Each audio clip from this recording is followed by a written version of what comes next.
Selamat datang ke channel Cikgu Chong dan hari ini kita akan sambung untuk bab 6 Matematik tingkatan 4 iaitu kita akan fokus kepada topik ketaksamaan linear dalam dua pemboleh ubah. Dalam bab ini sebenarnya ada dua bahagian utama iaitu 6.1 dan 6.2.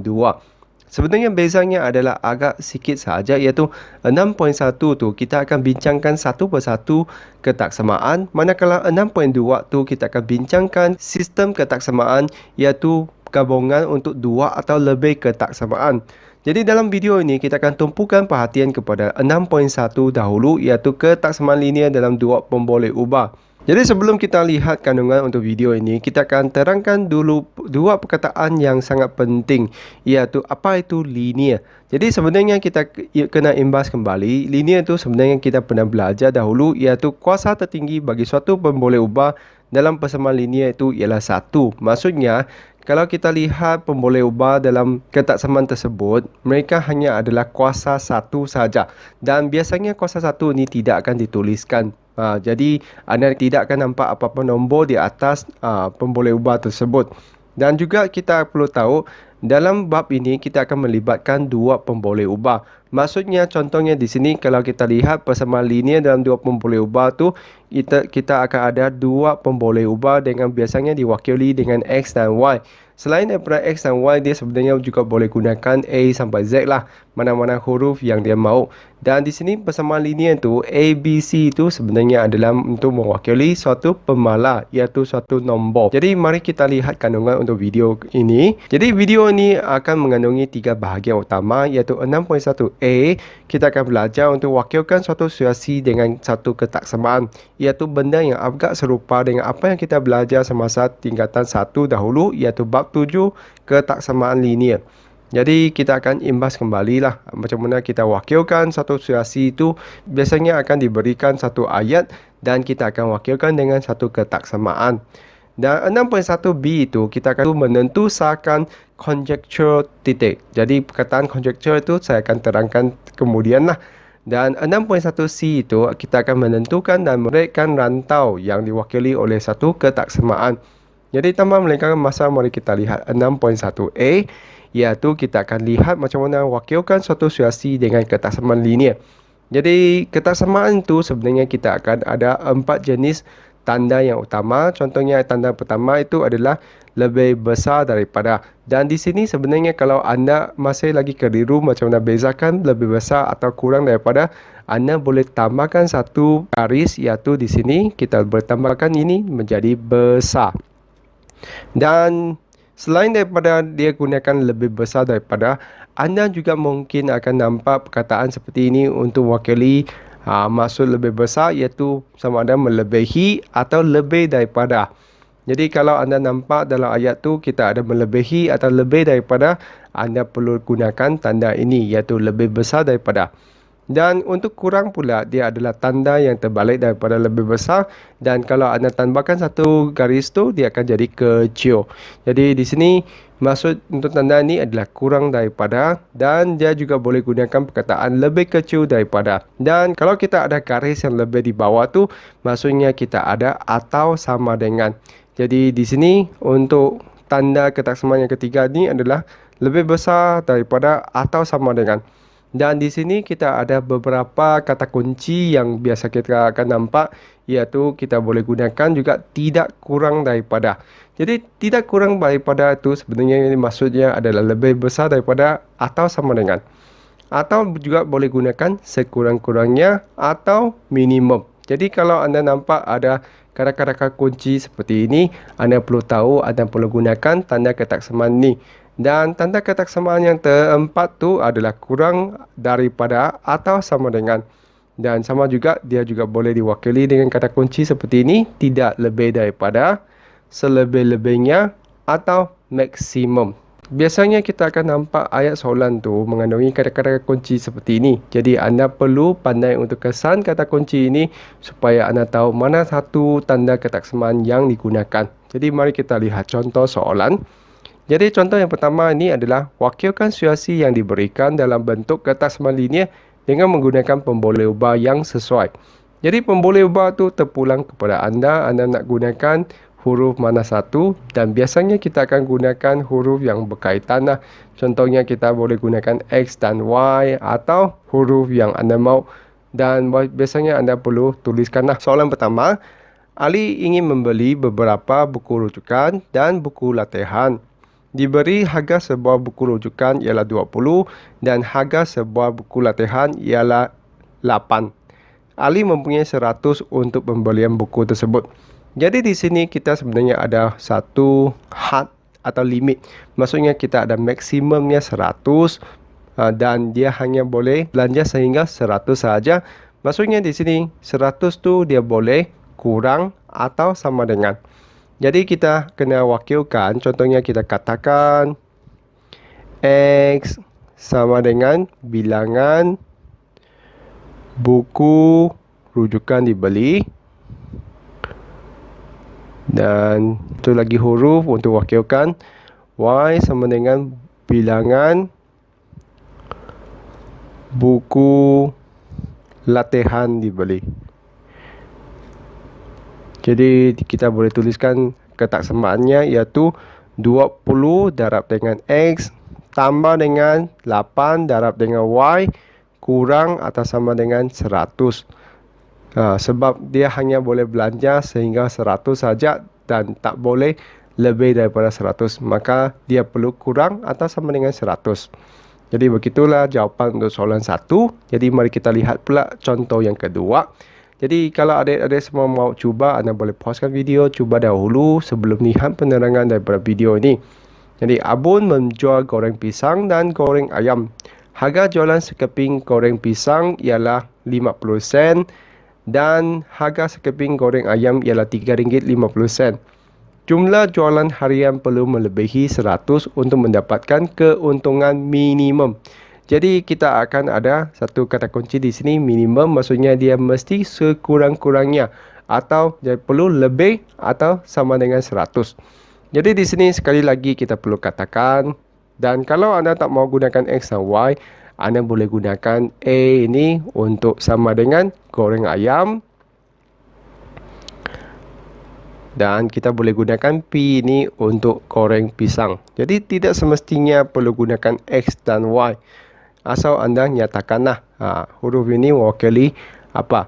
Jadi di sini kita ada 50 sen. Jadi kita boleh tuliskan sifar perpuluhan 5 sifar pisang P tambah dengan RM3.5 untuk ayam perlu sekurang-kurangnya atau minimum sama dengan 100. Jadi di sini kita ada perpuluhan tu, sebenarnya anda boleh hilangkan perpuluhan tersebut. Maksudnya kita boleh anjakkan. Jadi anda boleh tukar sikit. Jadi apabila anda anjakkan perpuluhan tu, semuanya perlu darab dengan 10. Maka di sini akan dapat 5P tambah dengan 35A lebih besar atau sama dengan 1000. Dan kalau anda nak pemudahkan pun boleh, iaitu P tambah dengan 7A lebih atau sama dengan di sini bahagi dengan 5, kita dapat ni adalah 200. Jadi mana-mana jawapan pun boleh. Sama ada anda nak pemudahkan dahulu atau tak pemudahkan pun kira betul juga. Jadi begitulah bahagian pertama, iaitu sangat mudah saja. Kita hanya tuliskan satu ketaksamaan berdasarkan situasi yang diberi. Jadi kita hanya perlu pandai-pandai untuk kena pasti tanda ketaksamaan yang digunakan. Jadi kita lihat bahagian seterusnya. Jadi bahagian seterusnya adalah kita perlu menentusakan conjecture titik dalam suatu rantau yang memenuhi suatu ketaksamaan linear. Jadi di sini kita jarang sekali lihat perkataan conjecture ini. Jadi saya pun Google dan hasil daripada Google ialah conjecture ialah sejenis kenyataan matematik yang disyaki benar tetapi belum dibukti sama ada benar atau tidak. Jadi di sini kita perlu tentukan sama ada kenyataan bahawa satu titik itu dalam satu rantau memenuhi suatu ketaksamaan linear atau tidak. Jadi kita sebenarnya hanya perlu lihat adakah titik itu berada pada rantau ketaksamaan tersebut atau tidak. Jadi kita hanya setakat buktikan sahajalah. Mari kita lihat pula jenis rantau yang mungkin untuk ketaksamaan ini. Jadi kita akan ada beberapa jenis garis lurus yang mungkin. Jadi contohnya kita ada Y sama dengan MX tambah C, di mana kita punya M itu adalah positif. Maksudnya keturunan tu adalah positif, maka kita akan ada satu graf garis lurus yang menaik di sini. Jadi rantau atas tu adalah rantau yang lebih besar, manakala rantau bawah ni adalah rantau yang kurang daripada. Jadi di atas tu dia lebih besar, di bawah tu dia ada kurang daripada. Jadi jenis garis lurus yang kedua pula, kita akan lihat ini adalah keturunannya negatif, di mana kita nampak dia adalah turun ke bawahnya. Jadi kalau anda nampak garis lurus dengan keturunannya negatif, maka akan terhasillah satu garis lurus yang menghala ke bawah. Dan sekali lagi kita ada rantau atas dan bawah. Rantau atas ni maksudnya kita ini adalah lebih besar dan ini adalah kurang daripada.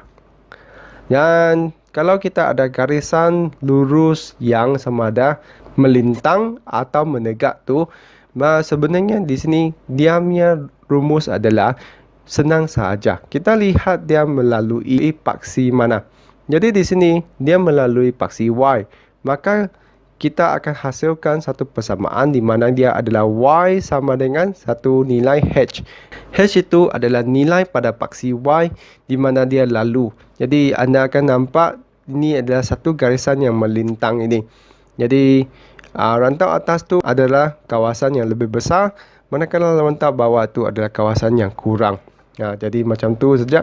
Dan kalau kita ada garisan lurus yang menegak ini, disebabkan garisan lurus menegak ini bersilang dengan paksi X, maka anda akan dapat persamaan X sama dengan K.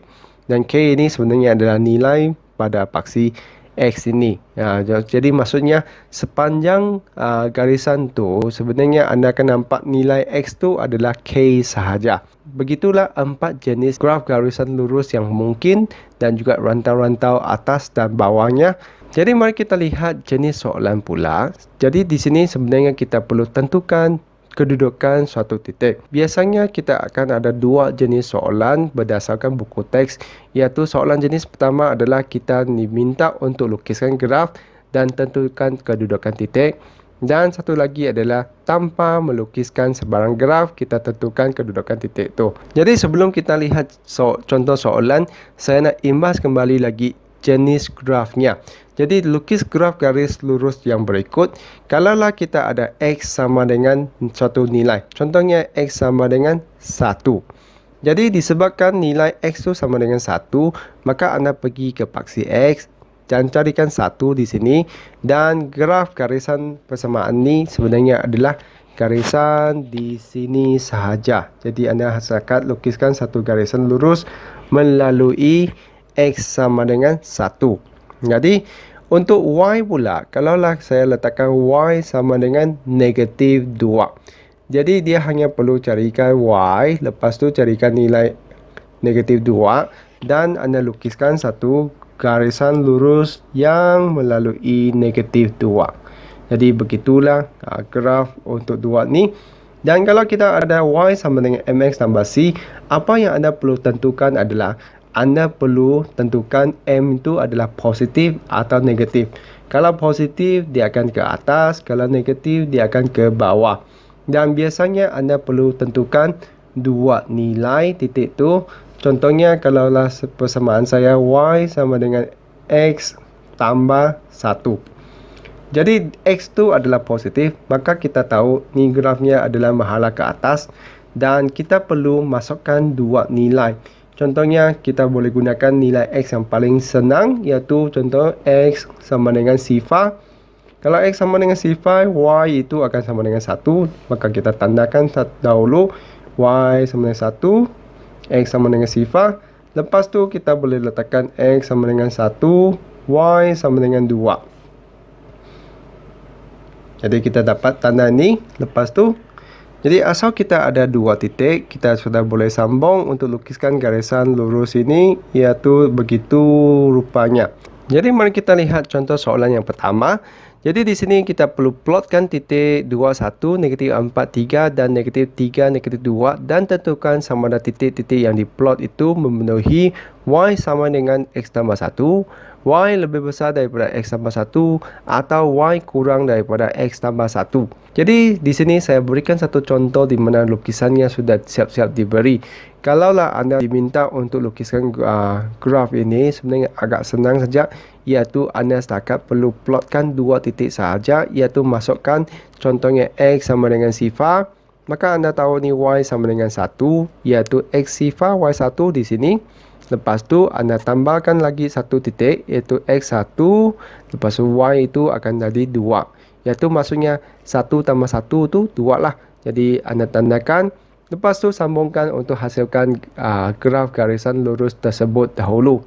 Selepas tu anda hanya perlu tandakan 3 titik itu untuk lihat titik itu berada di rantau mana. Kalau di atas tu lebih besar, kalau di bawah tu adalah kurang daripada, dan kalau cun-cun di atas garisan tu adalah sama dengan. Jadi 21 itu di mana? 21 adalah X2, Y1, dia adalah di rantau bawah. Maksudnya 21 ini dia memuaskan ketaksamaan yang kurang daripada, disebabkan dia berada di bawah. Lepas tu kita sambung dengan titik yang kedua, negatif 4, 3. Jadi negatif 4, 3. Dia adalah di rantau atas. Maksudnya dia memuaskan yang lebih besar. Jadi Y lebih besar daripada X tambah 1. Dan satu lagi titik adalah negatif 3, negatif 2. Iaitu dia cun-cun di atas garisan tu. Maksudnya dia adalah memuaskan ketaksamaan sama dengan. Atau sebenarnya persamaan lah. Jadi begitu sahaja jenis soalan yang pertama. Biasanya anda dalam buku teks tu anda diminta untuk lukiskan graf tu lah. Untuk lukiskan graf garisan lurus ni sangat mudah saja. Untuk garisan seperti ini anda perlu tandakan 2 titik dan anda perlu sambungkan.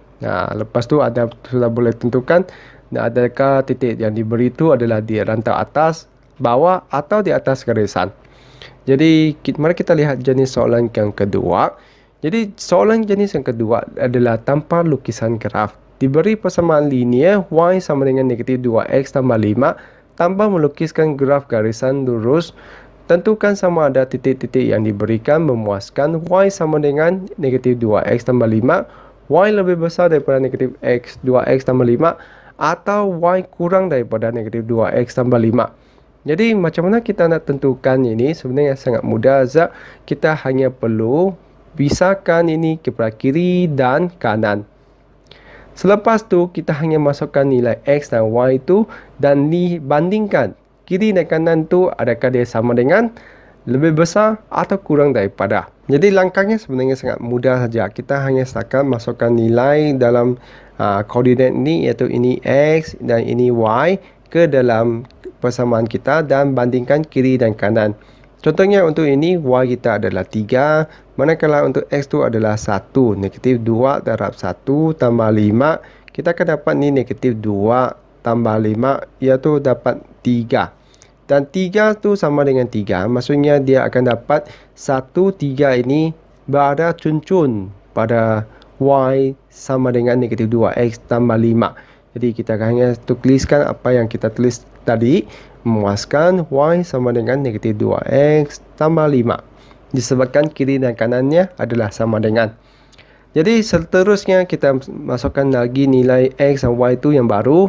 Jadi di sini Y itu 4 dan negatif 2 darab 2 tambah 5. Kita dapat ni negatif 4 tambah 5 iaitu dapat 1. Maka di sini 4 tu lebih besar daripada 1. Maksudnya 2, 4 ni memuaskan keadaan atau ketaksamaan Y lebih besar daripada negatif 2X tambah 5. Dan yang ketiga tu X, Y. Lepas tu Y kita 2. Negatif 2 darab dengan negatif 1 tambah 5. Kita dapat ni negatif-negatif positif. Maka kita dapat ni adalah 7. Dan kita dapat 2 tu kurang daripada 7. Maksudnya negatif 1, 2 ni memuaskan keadaan atau ketaksamaan yang kurang daripada negatif 2X tambah 5.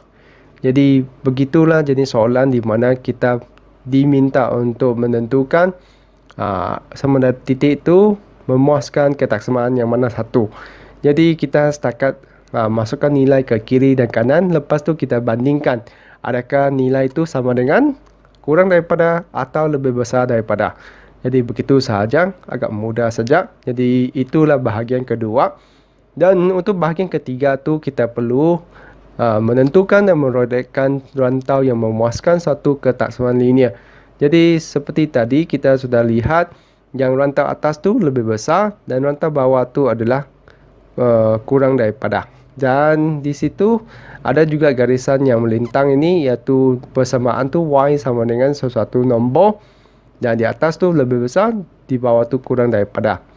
Dan di sini sebenarnya kita akan ada nampak garisan tu ada dua jenis, sama ada garisan sempang atau garisan yang penuh. Kalau garisan yang sempang tu sebenarnya dia mewakili sama ada lebih besar atau kurang daripada sahaja, tanpa sama dengan. Untuk garisan yang penuh tu atau garis padu tu, dia sebenarnya ada sama dengan. Jadi begitu saja beza tu. Jadi kita perlu lihat gambar raja tu, adakah dia ada garisan sempang atau garisan padu. Jadi seterusnya kita akan nampak dua jenis soalan. Jadi soalan yang pertama tu kita perlu lorkan rantau, diberi lukisan graf. Dan yang soalan jenis kedua adalah kita perlu lukis dan lorkan rantau. Graf tu perlu lukis sendiri. Jadi mari kita lihat jenis soalan yang pertama. Jadi di sini disebabkan dia melibatkan gambar raja, sebenarnya saya ambil daripada contoh buku teks juga, dan saya akan ajar anda macam mana rotakkan rantau yang mewakili ketaksamaan yang diberikan. Jadi di sini dia adalah y lebih besar. Lebih besar tu maksudnya di atas. Jadi atas tu hanya begitu saja. Jadi kita hanya sekat rotakkan rantau atas. Dan disebabkan dia adalah lebih besar, maka garisan itu adalah garisan sempang. Dan yang kedua tu dia adalah kurang daripada, maksudnya kita akan lorotkan yang bawah sahaja. Dan di sini dia pun kurang, jadi kita hanya lihat dia kurang atau lebih. Kalau lebih di atas, kalau kurang di bawah. Jadi yang ini pula, kalau garisan ini nampak macam tidak berapa atas atau bawah tu, sebenarnya atas tu adalah bahagian ini. Jadi itu adalah atas. Dan untuk keadaan di mana garisan yang lurus menegak seperti ini, macam mana kita nak lihat mana satu adalah rantau atas dan bawah tu, kita lihat kepada nilai X tu. Jadi X lebih besar dari negatif 3, maksudnya dia akan dapat negatif 2, negatif 1, sifar 1, 2, 3. Di bahagian ini adalah rantau yang dimaksudkan. Jadi sebenarnya lagi mudahlah, kita ikut saja arrow-nya. Kalau dia pergi sebelah sana, kita lorotkan sebelah sini. Jadi y lebih besar daripada negatif 2 adalah lebih besar, maksudnya rantau atas. Jadi pendek kata, rantau atas tu lebih besar, rantau bawah tu kurang daripada. Dan kalau dia ada garisan padu, maksudnya dia ada sama dengan. Jadi begitulah jenis soalan yang pertama. Jadi mari kita lihat pula jenis soalan yang kedua. Jadi jenis soalan yang kedua tu sebenarnya kita perlu lukiskan graf yang diberi itu sebelum tu kita dapat rorekan rantau. Jadi di sini kita ada X kurang atau sama dengan 2. Dan keadaan 2 ni maksudnya kita hanya perlu lukiskan satu garisan lurus melalui X sama dengan 2. Jadi keadaan ni kita hanya perlu carikan paksi X, lepas tu tentukan nombor 2 di sini dan kita lukiskan satu garisan lurus. Dan disebabkan ini adalah ada sama dengan, maksudnya kita lukiskan garisan yang padu atau garisan penuh.